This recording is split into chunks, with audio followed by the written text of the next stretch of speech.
Viewers, आज Pakistan match तो UAE के अगेंस्ट जीत गया, लेकिन कई सारे सवालात हमारे लिए छोड़ गया है। और ये सवालात बैटिंग से रिलेटेड भी हैं और बॉलिंग से रिलेटेड भी हैं। पाकिस्तान ने आज टॉस जीतकर पहले बैटिंग का फैसला किया, 170 रन्स लगाया बोर्ड पर और उसके बाद आउट किया इजीली यूएई को।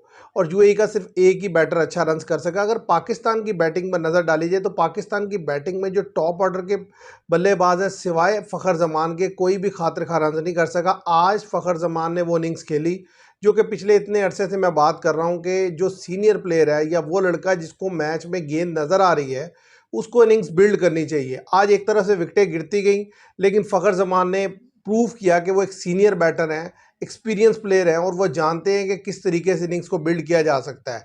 यही चीज़ मैं चाह रहा था कि ये पिछले मैच में भी करते, तो पिछला मैच भी हम अफगानिस्तान के अगेंस्ट निकाल सकते थे। 44 बॉल्स पर 77 रन किया फ़खर जमान ने और 175 का उनका स्ट्राइक रेट था। 10 फोर्स लगाए और उन्होंने 2 सिक्सेस।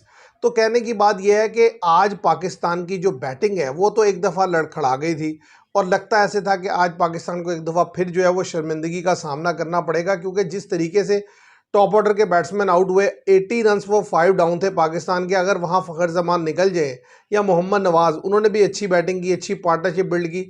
ऑलमोस्ट 90 रन्स की पार्टनरशिप हुई फ़खर जमान और मोहम्मद नवाज़ की। मोहम्मद नवाज़ ने 27 बॉल्स पर 37 किए। तो अगर इनकी विकेट कहीं गिर जाए और पाकिस्तान 130 140 ही कर पाता फिर तो, और फिर यूएई के पास अपॉर्चुनिटी होती जिस तरीके से उनके टॉप ऑर्डर के प्लेयर ने खेला जो मोहम्मद वसीम के साथ ओपनिंग आए थे, तो मैं ये समझता हूँ कि पाकिस्तान को बड़ा मसला होता है। क्योंकि आप देखें कि बैटिंग में मुझे नहीं समझ आ रही कि ये पाकिस्तान की टीम है या मतलब किसी के गली मोहल्ले या फिर किसी के अपने घर की टीम है कि आप को कोई ज़िद है। मोहम्मद हारिस जो कि पाकिस्तान के विकेट कीपर बैटर हैं, अगर आप उनको देखें तो आज उनकी 18 इनिंग्सें हो गई हैं जिसमें से सिर्फ एक 100 है। उसके अलावा वो लड़का 30-40 भी नहीं कर पा रहा और उसे समझ ही नहीं लग रही। लगातार चौथा मैच वो खेल चुका है, आते हैं और शॉट खेलते हैं हवा में और आउट हो जाते हैं। आज 10-15 रन बनाए। यही हालत है साहिबजादा फरहान की।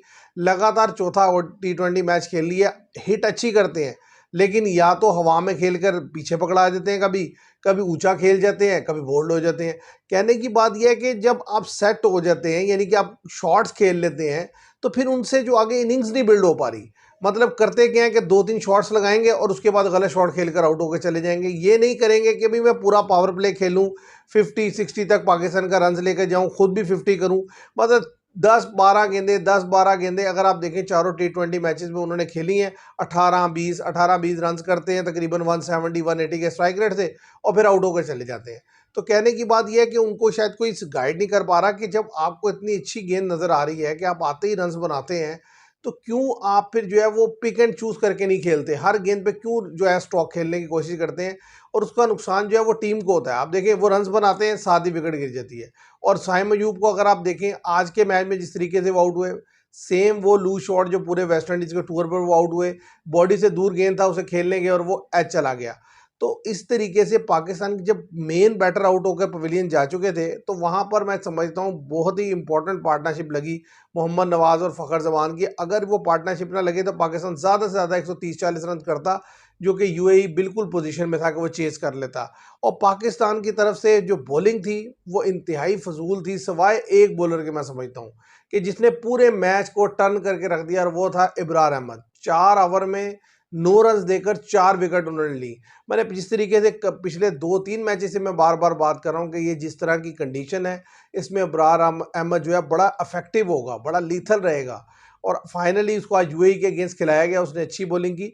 आप इसको अगर फाइनल में भी खिलाएंगे अफगानिस्तान के अगेंस्ट तो ये बेहतर ही बॉल करता हुआ नजर आएगा, क्योंकि उस लड़के के पास जो वैरायटी है या जिस तरीके से वो विकेट टू विकेट गेंद करता है तो सामने वाले के लिए उतना आसान नहीं होता रन बनाना। इसके अलावा जो कंसर्न है पाकिस्तान का बॉलिंग में वो ये है कि शहीन शाह अफरीदी जो आपके प्रीमियर बॉलर हैं, लास्ट 10 मैचेस जो उन्होंने T20 के खेले हैं उसमें सिर्फ वो 10 विकेट ले सके हैं और 36 की उनकी एवरेज रही है। और उससे भी परेशान कुन बात यह है कि 9 का इकोनॉमी रेट है उनका और जो स्ट्राइक रेट है यानी कि वो बॉल यानी कि कितनी बॉल्स के बाद विकेट लेते हैं, तो ऑलमोस्ट 21 टू 22 बॉल्स के बाद वो विकेट लेते हैं।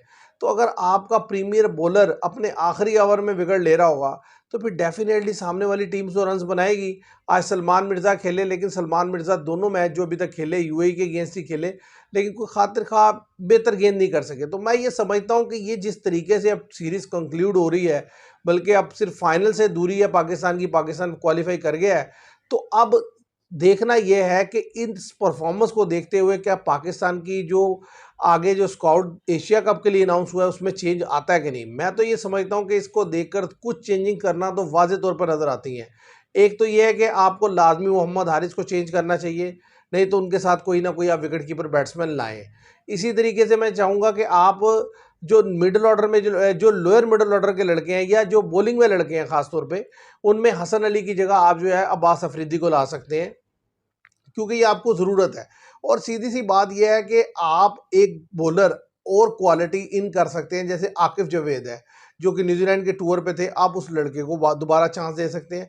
क्योंकि कहने की बात यह है कि पाकिस्तान जिस चीज़ में लैक कर रहा है वो है कि आपके पास इस वक्त कोई स्ट्राइकिंग बॉलर नहीं है जो आपको विकेट निकाल के दे, जिसे आप बॉल दें तो वो आपको विकेट निकाल के दे दे। स्पिनर फिर भी बेहतर बॉल कर रहे हैं। और आज के मैच की हैरानकुन चीज़ ये थी कि पता नहीं फ़हीम अशरफ अनफिट है या क्या है, ना तो वो बैटिंग ही करने आए और ना ही उन्होंने बॉलिंग ही की। तो मुझे नहीं समझ लगी कि उनको आज के मैच में खिलाया क्यों गया था। वल्लाह आलम बैठे-बैठे शायद अनफिट हो गए। तो ये कुछ चीज़ें हैं कि जिस पर काम करने की ज़रूरत है और जो वाज़ेह तौर पर नज़र आ रही हैं, और यही खामियों की वजह से आप क्वालिटी साइड के अगेंस्ट खड़े नहीं हो पाते। इन एरियाज़ को आप अगर फिल कर लेंगे तो मैं समझता हूँ आइंदा जो आगे आने वाला एशिया कप है या फाइनल है, आप उसको जीत भी सकते हैं और टफ टाइम देंगे। क्योंकि होता क्या है कि जब आप अपनी प्लेइंग 11 में खुद लूज़ लड़के खिला लेते हैं तो अगले ने भी तो बॉलिंग करनी है। तो जब वो बॉलिंग करेगा, कुछ बेहतर बॉल करेगा, कुछ आपके लड़के लूज़ खेलेंगे तो मैच आपके हाथ से निकल जाएगा। तो मोहम्मद हारिस का तो मैं समझता हूँ डिसीजन होना चाहिए लाजमी।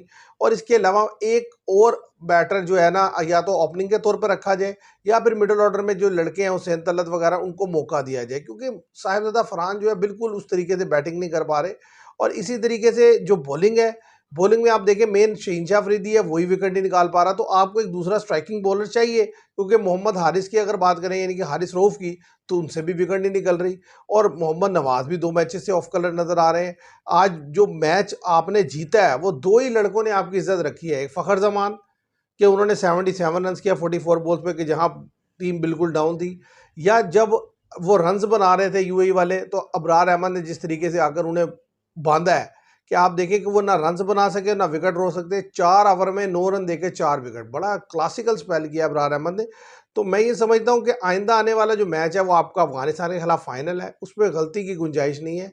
उसमें आप अपनी बेस्ट प्लेइंग 11 उतारें और जो है वो लड़कों को भी ये बताएं कि भाई किसका क्या रोल है, और फिर उस रोल के अकॉर्डिंग वो लड़के खेले, तब आप अफगानिस्तान को बीट कर पाएंगे।